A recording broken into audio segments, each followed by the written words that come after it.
성도 여러분, 밤사님 주무셨습니까? 복된 새날이 밝았습니다. 함께 찬양드리며 하나님 예배자로 나가겠습니다. 225장 예전 찬송 298장입니다. 실로암 샘물가에 핀 225장 찬양드립니다.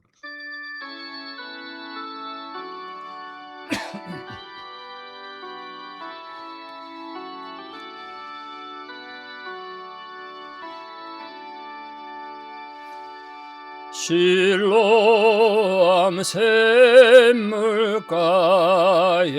핀 한 송이 임백화 한 떨기 향기 풍기는 샤론의 장미꽃 평화의 길을 따르는 순진한 어린이 주님을 믿는 그 마음 거룩한 꽃이라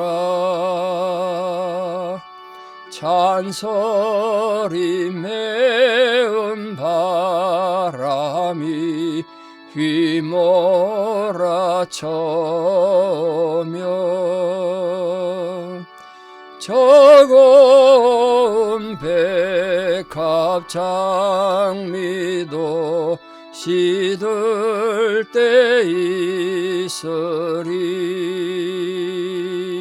주님의 길을 따르는 하나님 자녀는 그 사랑 안에 영원히 빛나게 살리라.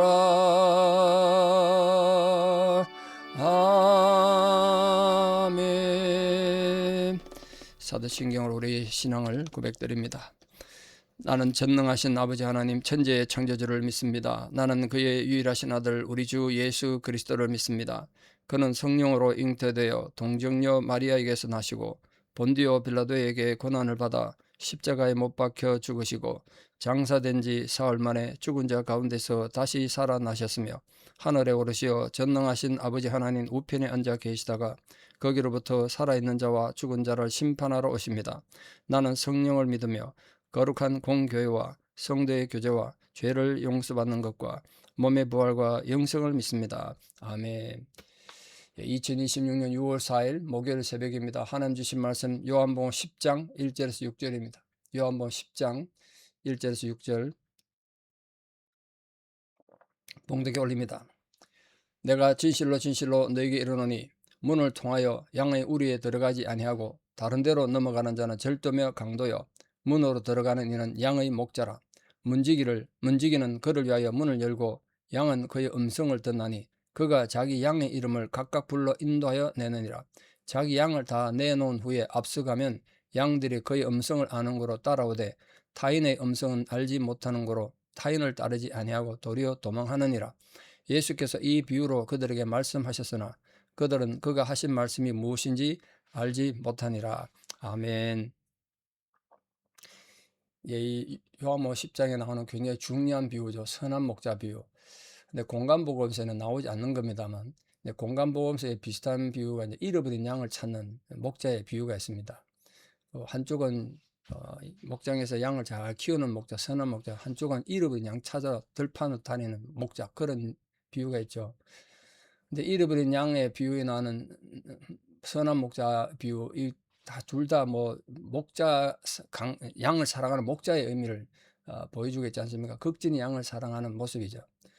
그런데 특히 이 요한복음에서 나오는 선한 목자 비유는 잃어버린 양의 비유에 보다 더 넓은 의미의 목자가 하는 모습을 설명해 주고 있습니다.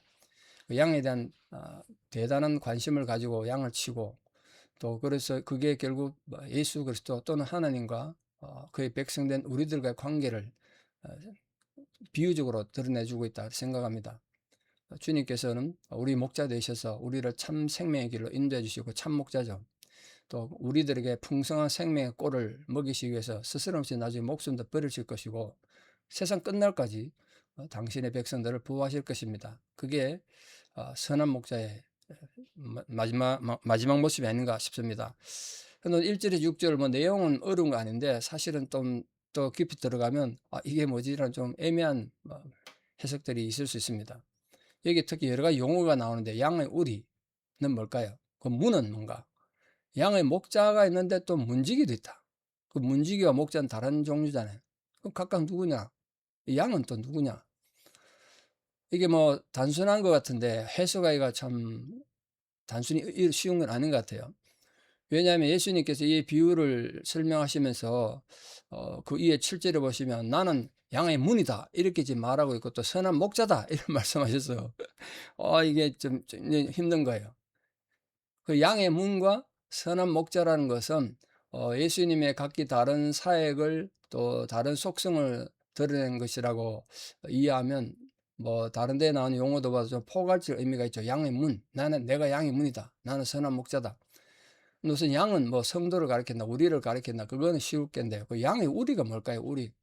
그 상징적으로 교회를 상징한다고 이렇게 해석합니다. 양들이 모이는 공간, 뭐 그게 지금은 교회 아니겠습니까? 하지만 그 문이 누구냐, 문. 그래서 문을 하나님 또는 예수님을 가리키기도 한다. 이렇게 이제 해석할 수밖에 없어요. 그 하나님의 예수님이 아니고 누가 이 진짜 우리 교회 문이 되겠습니까? 그 양의 목자 역시 예수님 또 좀 더 의역하자면 그 교회를 담임하는 목회자. 그래서 우리 이 성도들 양들이라 이렇게 말하잖아요. 목사를 목자라 이렇게 표현하고 그런 개념을 할 수 있죠. 뭐 그렇다고 목사가 어떻게 예수님 같은 목자가 되겠습니까만 흉내만 내는 거죠. 그래서 문지기가 누구냐 이제 문지기. 지금 목자도 있고 양의 문도 대신 예수님인데 또 문지기가 등장하니까 이건 누구냐. 그래서 이거는 우리가 많이 묵상해 보면서 얻은 결론은 하나님을 나타내거나 성령을 가리킨다 이렇게 생각합니다. 이 문지기 문에서 양이 들어오고 나가는 거, 양이 그냥 가만히 있어서 지키는 게 아니라 문지기가 병든 양이 없는가, 뭐 어디 지친 양은 없는, 다친 양은 없는가, 이걸 이제 문지기가 살피지 않겠습니까? 그 성령이 하신다. 우리 삶에 지치고 상할 때 우리의 출입을 잘 감찰하시면서 성령께서 우리를 지켜주신다. 그런 뜻으로 예수님 비유를 드신 것 같습니다. 그래서 이 비유가 쉽진 않았나 봐요. 예수님 이렇게 비유했더니 그가 하신 말씀이 뭔지 아무도 몰랐대요. 이렇게 단순하게 쉬운 비유는 아닌 것 같아요. 어쨌든 가장 중요한 것은 양과 목자와의 관계인데 목자는 자기 양을 부르면 양은 그 음성을 알고 따른다는 거예요. 이게 굉장히 중요하죠. 정말 양들이 양이라면 목자의 음성을 알고 따른다. 교회 안에도 그렇게 돼야 된다는 거죠. 예수 그리스도를 구주로 모신 자는 모두 항상 선한 목자 대신 예수님을 쫓아가야 된다. 이렇게 다른 어떤 이단이나 이런 자꾸 신경 쓰지 말고 예수님 진리만 듣고 따라가야 된다. 주님께 모든 것을 애타하고 뒤따르는 자는 결국은 주님께서 목자 대신 주님께서 우리에게 풍성한 꼴을 주실 것이고 생명을 준다는 뜻이고 또 잔잔한 물가로 인도하신다고 다윗이 시편 23편에 그래 잔잔한 물가가 평안과 쉼을 준다는 거예요. 주님은 우리 목자 되셔서 우리에게 그렇게 생명과 평안과 쉼을 주신다. 자, 양은 우리에 있는 문으로 들어가지 않는 자가 있다는 거예요. 그건 누구라 그랬죠? 절도나 강도란 거예요. 팔레스타인은 양우리가 되게 거친 돌이나 진흙을 이게 만들고 그 벽을 만들고 그 위에 대충 지붕을 덮은 것 뿐입니다. 또는 그게 힘들면 자연적인 동굴을 양우리로 이용하기도 했습니다. 그러니까 입구가 하나밖에 없는 거예요. 문이 하나밖에 없어요. 낮이면 양들을 초장으로 내려갔다가 이제 밤에 이리 때나 늑대가 있으니까 안전하게 보호하기 위해서 문 안으로 들어간단 말이에요. 우리 안으로. 근데 그 문으로 들어갔다 나갔다 하기 위해서 문이 하나밖에 없었단 말이에요. 근데 도적들은 정당한 방법으로 이 문을 통해서 우리에 접근할 수 없기 때문에 몰래 다른 데로 넘어갔다는 거예요. 근데 이게 절도와 강도라고 그랬습니다. 보니까. 절도와 강도. 뭐 의미는 비슷한 것 같으면 내용이 좀 차이가 나요. 절도는 몰래 속임수를 쓰는 자 이런 뜻이고 그러니까 몰래 속여가지고 와가지고 양에게 피해를 주는 자고 강도는 폭력을 사용한 자거든요. 그러니까 폭력을 사용해서 양떼들한테 와서 뭐 목자를 다치게 할 수도 있고 실제로 예수님이 다치지 않습니까? 그 폭력을 사용해서 양떼를 탈취하는 그런 자들이다. 그러니까 우리가 교회 안에 이래 있다 보면 지금도 뭐 우리 새카라미다 지역도 이단이나 이런 데서 절대로 안전하지 않습니다. 이단들이 따로 모여서 예배드리는 데도 있고, 그런 교회들은 어떻게 하든 하나님 백성들 올바른 신앙생활 하는 사람들 하나라도 더 훔쳐가려고 그러겠죠. 우리 교회 입장에서 제가 또 이 양을 지키는 목자에서 그걸 지켜야 되죠. 그건 내가 이단에 대해 얘기한다고 여러분 그걸 여러분을 미워해서 하는 게 아니라 여러분을 이단에서 보호하기 위해서 하는 건데, 이단에 운동하러 가지 마라 그랬다고 그거 가지고 화내고 그러시면 안 된다고요. 절대로 그러면 안 돼요. 그래도 여러분 영혼을 빼앗기면 어떡해요? 뭐 거기 가면 뭐 음료수도 주고 뭐 그 이단 목사 가서 기도해 주고 한다는데, 여러분 입장을 좀 바꿔놓고 생각해 보세요. 내가 그래도 하나님 목사인데 내 양들이 이단 교회 가가지고 거기 주는 거 막 먹고 목사한테 기도 받고 그걸 어떻게 제가 그냥 둬요? 내가 지금 사꾼이 아닌 다음에요. 내 목이 달아나도 아닌 거 아니지 않습니까? 안 그렇습니까? 근데 그런 걸 빈리로 목회자 공격한다면 그건 내가 어쩔 수 없어요. 당해야 돼요. 어떡해요? 내가 내 양떼를 지키고 내 양떼 영성을 지키기 위해서 이단으로부터 교회를 지키고 양들을 지켜야 되는데, 그건 제 소명이에요. 내가 이 자리 당연히 죽고 나가도 그건 타협할 수가 없어요. 어떻게 이단하고 타협해요? 그걸 지금 말하는 거예요, 본문이. 양은 목자의 음성을 듣고 목자는 양들에서 목숨을 버리는 거 아닙니까? 근데 그런 면에서는 정말 우리 성도들을 진리로부터 지키고 온갖 이단의 유혹과 이단의 그 괴락으로부터 지키려면 목숨을 걸어야 돼요. 그 예수님 말씀하시는 거죠. 근데 여기서 목자인 하나님이든 그 예수님이든 목자 되신 분이 양인 성도들을 불러낼 때 어떻게 불러내냐가 굉장히 중요합니다. 뭐라고 되어 있습니까? 3절 보십시오. 각각 자기 양의 이름을 각각 불러 인도한다. 이렇게 되어 있습니다. 여기 포인트가 각각입니다. 하나님께서 양떼에 와가지고 양들아 다 움직여 이렇게 하지 않고 양들마다 이름이 다 있다는 거예요. 색깔은 한 장로교회란 이 목장에 와가지고 성도들아 움직여라 이렇게 하지 않고 우리 교회에 있는 성도 한 사람 한 사람 지목하여 부르신대요. 여러분을 지목하여 부르신대. 왜 그러실까요? 인간 구원은 이 교회 단위로 받는 게 아니란 말이에요. 구원은 심지어는 가정 단위로 받는 것도 아닙니다. 물론 네 가족이 함께 구원받는다 그럴 때 그때도 가족이 구원받는다 할 때는 그 가족 구성원 한 사람 한 사람이 구원받는 뜻이죠. 그래서 우리 구원은 어디까지나 하나님과 우리 개인의 1대1 관계예요. 그래서 그 불러내서 우리를 구원의 자리로 인도하실 때는 우리 한 사람 한 사람 불러내신다. 이게 얼마나 중요한가 아시고, 여러분 오늘 또 하나님과의 여러분 관계에서 1대1 관계가 돼서 하나님은 여러분 말씀하시고 여러분 하나님 음성을 듣는 그런 아름다운 영적 교제가 잘 이루어져가는 그런 복된 성도 되고 우리 교회 되기를 바라요. 우리 교회가 그래 양우리라면 아름다운 양우리가 돼서 우리 양우리에 있는 모든 양떼들은 하나님의 음성을 듣는 그런 복된 양들 다 되시길 축원합니다. 제발 이단들이나 잘못된 생각들의 소리 듣지 마시고 진리 말씀을 듣고 하나님 말씀만 듣고 나가기를 바랍니다. 그 결국은 그렇게 하나님 음성 듣고 가는 성도들은 천국을 향해 가는 이 인생길에 뭐 어려움도 만날 수 있고 고난도 만날 수 있지만 그래도 좌절하거나 절망하거나 실패하지 않고 내 음성 들리는 데 따라가면 되니까 주님의 음성을 따라가서 무사히 그 목적지 천국의 목적지에 도달할 겁니다. 그러니까 우리가 이 세상에 환난을 당할지라도 결코 그 환난이 우리를 삼키지 못하는 이유는 목자 되신 주님께서 우리를 지키시고 우리를 대신에 담대히 싸워주시기 때문에 우리도 담대한 믿음 가지고 그 모든 공격으로부터 싸워 이겨나가는 것입니다. 자, 양은 어떻게 해서 자신의 목자가 자기 부르는 음성을 분별해낼까요? 양은 눈이 굉장히 나쁘거든요. 굉장히 근시입니다. 발 앞에 가도 안 보인다고요. 그래서 굉장히 위험해요. 그런데 귀는 발달되어 있어요. 귀는 발달되어 있어요. 그래서 목자들이 옷을 바꿔 입어도 실험해 본 것을 본 적이 있거든요. 목자가 입던 옷을 여행객이 입고 여행객이 그 옷을 입고 냄새로 아는가 싶어서 양을 오라도 안 오더라고요. 이 목자는 여행객의 옷을 입었습니다. 근데 말로 하니까 그 여행객의 옷을 입은 목자를 따라오더란 거예요. 옷을 바꿔 입어도 소리를 듣고 한다, 소리로. 이건 아마 이 양이 가진 본능이 아닌가 싶은데 자신을 지킬 수 있는 방법은 그거밖에 없잖아요. 양은 아무런 힘도 없으니까 목자의 음성을 제대로 듣지 못하면 나 죽는다. 그러니까 어떻게 하든 내 목자의 음성을 들어야 한다. 이게 오늘 우리에게 적용하면 내가 하나님의 음성 듣지 못하면 죽는다. 내 삶이 아무리 고통스럽고 힘들어도 내 하나님 소리를 듣고 하나님 말씀으로 살 거야. 라는 그 신지식이라고 합니다. 신지식. 그걸 잃어버리면 안 된다고 여러분. 어떤 상황 속에서도 하나님 나에게 말씀하시는 그 말씀 내가 잃어버리지 않을 것이다. 그걸 갖고 계셔야 돼요. 원래 하나님께서는 아담을 창조하실 때 대화하셨고 인간이 하나님 알 수 있는 신지식을 주셨습니다. 근데 인간이 타락해서 이게 이제 희미해져 버린 거죠. 그렇다면 어떻게 그 하나님 음성을 듣고 이해할 수 있는가? 하나님 알 수 있는 지식이 흐려져 버리고 깨져 버렸는데 아담 때문에. 거기에 등장하는 것이 성령입니다. 성령.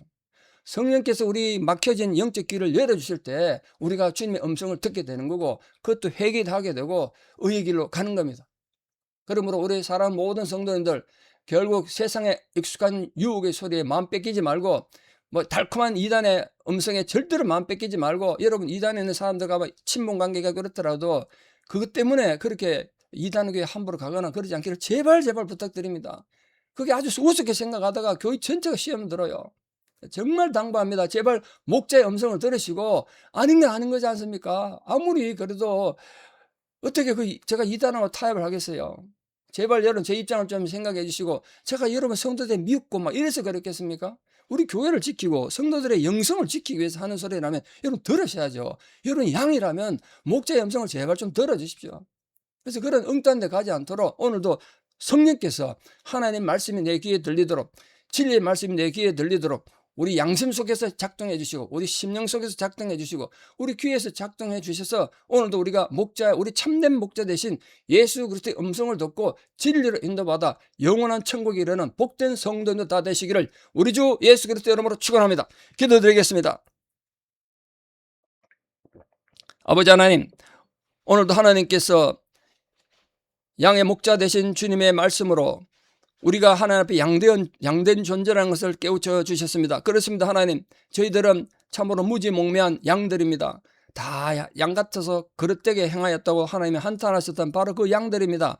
그런데 오늘 주님께서 양은 그 목자의 음성을 듣는다고 했습니다. 우리가 심령이 잘 회복되고 또 성령의 인도를 받아 우리에게 말씀하시는 우리 목자 되신 주님의 음성에 귀 기울일 줄 알고 그 음성을 듣고 반응하는 자들 되게 도와주시옵소서.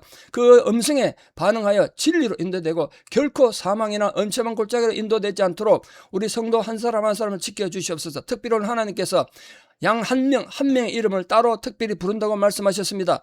우리 모든 성도님들이 하나님이 그 양의 이름을 부를 때 그 출석부 부를 때 한 명도 낙오되는 일 없이 모든 성도가 하는 양으로 이름 불리게 하여 주시고 그리하여 그 하나님의 음성을 듣고 함께 손잡고 천국을 향해 나아가는 놀란 위대한 순례자 역사가 일어나게 도와주시옵소서.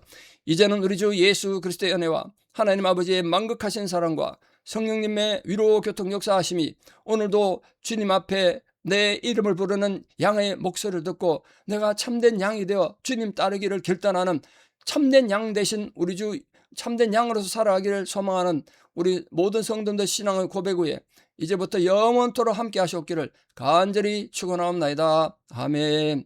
예, 여러분 이 하루도 여러분 자녀들에게 여러분 삶의 모든 현장에 주님 이루고 함께 하기를 축복합니다. 감사합니다.